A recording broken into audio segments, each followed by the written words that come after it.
La quantité d'argent que vous et moi gagnons sera toujours en parfait ratio avec le besoin pour ce que vous faites, votre capacité à le faire et la difficulté qu'il y aurait à vous remplacer.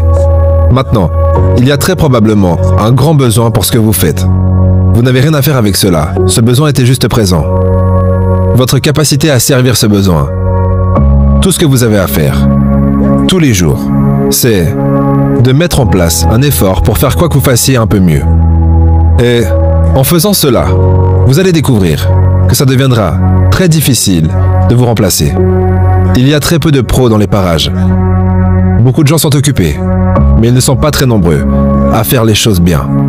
Maintenant, nous disons que pour que vous puissiez atteindre ce concept de prospérité et vous lancer à fond, vous devez être spécifique. Si vous voulez de l'argent, vous devez être certain que vous savez exactement combien d'argent vous voulez. Vous voyez, la chose avec laquelle nous travaillons, c'est notre esprit subconscient. Maintenant, nous avons abordé cela déjà quelques fois, mais faisons-le encore une fois.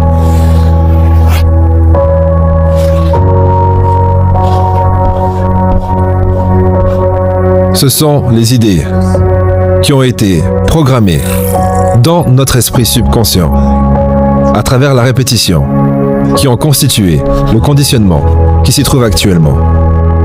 C'est ce conditionnement qui est à la cause de ce qui nous fait faire ce que nous faisons et obtenir les résultats que nous obtenons.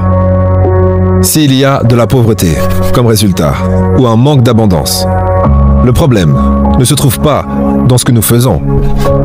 Le problème est ce qui nous fait faire ce que nous faisons. Vous voyez, l'action ou le comportement est un effet. Maintenant, c'est là-dessus que tout le monde essaye de changer quelque chose. Il s'efforce de changer les effets.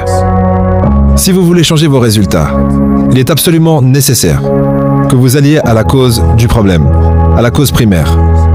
Et la cause de votre situation financière actuelle se trouve juste ici, dans l'esprit subconscient. Maintenant, ce que nous devons faire, c'est de choisir consciemment ce que nous pensons et établir une idée de la prospérité que nous cherchons, ici dans notre conscience. Ensuite, nous devons être émotionnellement impliqués dans cette idée.